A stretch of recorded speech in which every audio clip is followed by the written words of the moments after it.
কোন দুনিয়ায় আমরা বসবাস করি, জীবন আজকে কোন দিকে যাচ্ছে বন্ধু হিসাব করে 2টা মিনিট মিলাও, দেখো তো জীবনের হিসাব মেলে কি না। আজকে মায়ের কথা তোমার কাছে বেশি লাগতেছে, বাপের কথা তোমার কাছে বেশি লাগতেছে, অথচ এমন একটা দিন আসবে যেদিন মা আর কথা বলবে না। ওই দিন তুমি মায়ের মুখ হাতাইবে আর বলবে, এ মা, এ পাগলি মা, আর একটা বার আমার সাথে কথা বল মা, আর একবার আমাকে ডাক দে মা।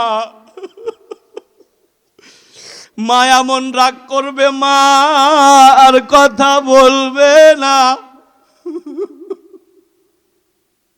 আমি কত দেখেছি, কত সন্তানের মা যখন মারা যায়, জানাজার জন্য যখন খাটে মায়ের লাশ নিয়ে কাঁধে নেওয়া হয়, কত সন্তান মায়ের খাটটাই না নামা দেয়, আর একবার নামা, আমি আমার মায়ের মুখটা আর একবার দেখবো। ওই সময় মায়ের মুখ থেকে কাফনের কাপড় সরায় আর বলে, এ মা, এ পাগলি মা, এ জনম দুঃখিনী মা, আমি যদি জানতাম সামান্য একটু ধমক দেওয়ার কারণে তুমি আমার ওপরে রাগ করিয়া ছোট ভাইয়ের ঘরে ভাত খাইয়া তুমি মরিয়া যাবে মা, ও মা, আমি তোমাকে ধমক দিতাম না মা। ও মা, আমি এখন কামাই করে কাকে খাওয়াবো মা, এ মা, আমি কাকে খাওয়াবো মা। কতজন আছে আব্বা যখন মারা যায়, জানাজার মাঠে আব্বার লাশ যখন নিয়ে যাওয়া হয়, আমরা জানাজা করার আগেও কত ছেলে পাগলের মধ্যে দৌড়ে যায়, হুজুর আর একবার কি আমার আব্বাকে দেখা যাবে। আব্বার মুখের থেকে কাপড়ের কাপড় সরায় আব্বার মুখ হাতায় আর বলে, আব্বা, ওই দিন সামান্য কারণে তোমাকে ধমক দাম আর ভুল ছিল বাবা, আব্বা আমাকে মাফ করে দাও বাপ। আব্বার পা ধরে বলে, আব্বা, তোমার মতো পরামর্শ কেউ আর আমাকে দেয় না বাপ। এখানে যার বাপ মা মারা গেছে খবর নিয়ে দেখো, পৃথিবীতে বাপ মার চাইতে আপন কেউ হয় না বন্ধু। আমি তোমাকে বলবো, এ মা, তুমি শ্বশুর শাশুড়িকে শত্রু মনে করো, অথচ শাশুড়ির মতো ভালো তোমার কেউ চায় না, শ্বশুরের মতো ভালো তোমার কেউ চায় না মা। শ্বশুর শাশুড়িকে আলাদা করে দাও, 10টা বছরও বাঁচে না, 5টা বছরও বাঁচে না, তাই তোমার কাছে বেশি হয়ে গেছে। তোমারও কিন্তু এমন একদিন আসবে, ওই দিন যদি ছেলে মেয়েরা আলাদা করে দেয়, তুমি কি সহ্য করতে পারবে? আমি আমার রূপসীবাসীর কাছে পা ধরে বলবো, হে যুবক, মার কথা একটু বেশি লাগে, মা বেশি কথা বলবে, এটা স্বাভাবিক। মা যদি বেশি কথা না বলতো, তুমি কথা বলা শিখতাম না যুবক। আব্বার কথা বেশি লাগে, আব্বার কাছ থেকে মাফ নিও, বাপ বইলা ডাকো না, একটা বার জড়ায়া ধরো, আব্বা সব অপরাধ মাফ করিয়া দিবে। মাকে আলাদা করে দিছাও, কয় বছর বাঁচবে, চেহারার দিকে কি তাকায় দেখো না, মার চুল তো তুমি কাঁচা দেখেছিলে, আর মার চুল পাইকা গেছে। আমি আমার জীবনেই দেখেছি, আমার আব্বা মনের ওপর মন বোঝা টেনে মানুষের বাড়িতে কামলা দিয়েছে, অথচ ওই বাপ এখন বাজারের ব্যাগটাও নিতে পারে না। আমি আমার মায়ের মাথার চুল কালো দেখেছিলাম, অথচ মায়ের চুলেও পাক ধরেছে। আমার আব্বার শরীরের চামড়া আমি টান টান দেখেছিলাম, অথচ আব্বার শরীরের চামড়াটাও কুঁচকে গেছে। চিঠি আসতেছে চলে যাবে মা, চিঠি আসতেছে চলে যাবে বাবা, অল্প কয়েকটা দিন বাপ মাও সামনে থাকে। বাপ মাওকে সারা পৃথিবীতে যারা চলে, খবর নিয়ে দেখো, আর দিনও যায় না, রাতও পোয়ায় না। আর যদি কেউ খারাপ আচরণ করে দেয়, অর্থ প্রতিটা ঈদের দিনে যেন কিয়ামত শুরু হয়ে যায়। আমি কতদিন দেখেছি, ঈদের নামাজের পরে কত সন্তান সোজা বাড়ির দিকে যায়, কত সন্তান বাড়িতে না যায় কবরস্থানের দিকে যায়। মায়ের কবরের পাশে দাঁড়ায় বলে, মা, আমি না ঈদের নামাজ পড়ে তোমার হাতের রান্না খেয়েছি মা, আজকে ঈদের নামাজ পড়ে বাড়ি যায় কার হাতের রান্না খাবো মা, মা, কার হাতের রান্না খাবো মা। কত সন্তান আছে আব্বার কবরের পাশে দাঁড়ায় বলে, আব্বা, গত বছর না তোমার তোমার হাত ধরে আমি মাঠে এসেছিলাম আব্বা। আমার ছেলে মেয়েগুলো আজকে মাঠে আসার সময় আমার হাত ধরে বলে, আব্বা আমাদের দাদা নাই, আমরা কার সাথে মাঠে যাব? বাপ মা মুরব্বী মানুষ, বয়স্ক মানুষ, বোঝা মনে হয়, অথচ বাপ মা এমন বটবৃক্ষ। বাপ মার খবর নিও, যদি শহরেও থাকো প্রতিদিন একটা বার করে ফোন দিয়া হইলেও মায়ের সাথে কথা বললো। আজকে বাপ মাও বেঁচে আছে, মূল্যায়ন করছো না। আব্বা আম্মা কবরে গেলে ঈদের দিন তোমার আনন্দে আর কাটবে না, মা বাবার কবরের পাশে দাঁড়ায় কানবা। আমি সেদিনও সাভারে মাহফিল করেছি, হাজারো ছেলে কেঁদেছে।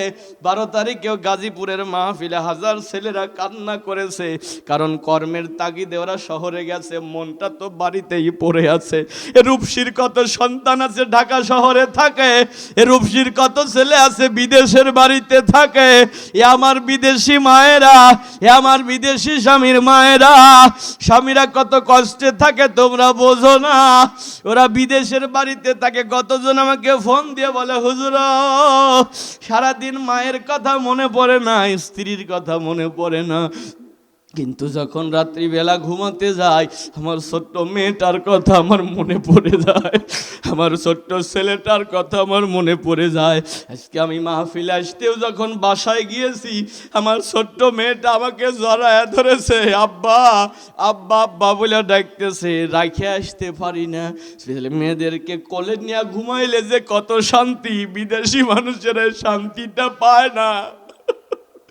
সন্তানাদির ভালোর জন্য বিদেশের বাড়িতে পড়ে আছে, স্ত্রীকে কাছে নিয়ে ঘুমালে কত শান্তির ঘুম হয়, ওরা ঘুমাতে শান্তি পায় না। বিদেশের বাড়িতে যারা আছে আমি দোয়া করব, আল্লাহ সকলের মনের আশা পুরা করে দেশে ফেরার তৌফিক দিয়ে দিও কনা আমিন। বিদেশে গেলে না ফেরা আসার খবর আছে, কবরে যারা গেছে ওদের তো ফিরে আসার খবরও নাই। এখানে এমন কোনো মানুষ নয় আপনজন কবর ঘরে যায় নাই। বন্ধু তোমার পাটা ধরে বলবো, তোমার আপনজনের রুহুটা আজকে তাকায় আছে। আজকে মাহফিলে তুমি কাঁদলে আমার কথা মনে পড়েছে, আমার কথা মনে পড়ে কয়েকটা টাকা দিয়ে কি দোয়া নেওয়া যায় না? এখানে যারা বসেছো বাজান, বাপ মাও যার কবরে, ভাই বোন স্ত্রী পুত্র যার কবরে, যার সন্তানাদি বিদেশের বাড়িতে আছে, দোয়া নেওয়ার জন্য কোন মানুষটা আছে, হুজুর আমি 5,000 টাকা দেব, হুজুর আমি 10,000 টাকা দেব, চোখের মধ্যে পানি নিয়ে আমি তোমার ও মানুষের জন্য দোয়া করব বাজান, আল্লাহ যেন কবুল করে, আমরা পড়ি আমিন। আর একটা কথা বলবো, রূপসীর মানুষ আখিরি মোনাজাত না করে উঠো না বাপ, আখিরি মোনাজাতে সবার জন্য দোয়া হবে। কোন মানুষটা আছো, হুজুর আমি আমার বাবা মার জন্য, আমি আমার আপনজনদের জন্য 10,000 টাকা 5,000 টাকা দান করব, 1,000 টাকা 2,000 টাকা দান করব। আল্লাহর ঘরের জন্য যদি দিয়ে যাও, আমি তোমার জন্য দিল থেকে দোয়া করব বাবা। টাকা আমার টাকা নাই, খুচরা টাকা 10 টাকা 20 টাকাও যদি থাকে একটু দিয়ে যাও। মাশাআল্লাহ, লিল্লাহি তাকবীর, নারায়ে তাকবীর। আমার বাবাজি সভাপতি সাহেব আলহাজ মোহাম্মদ মিনহাজ শেখ 7,000 টাকা, বলেন মারহাবা। মানে মসজিদের সভাপতি, হ্যাঁ মাহফিলেরও সভাপতি, তার মানে ডাবল সভাপতি। বাজান দোয়া করব বাপ, আমি সজীবের নামে দিল থেকে দোয়া করব। তবে বাবা 7,000 বেজার নিয়ে হইলো, একটু সইটাই করে দেওয়া যায় না? দেখেন তো, যদি একটু সই করে দিতেন, আমি দিল থেকে দোয়া করবো, আপনারা খুশি হইবেন না? কথা কয় না, খুশি হইবেন না? দেখি একটা তাকবীর দেন তো, কত টাকা দামের তাকবীর দিতে পারেন? লিল্লাহি তাকবীর, নারায়ে তাকবীর।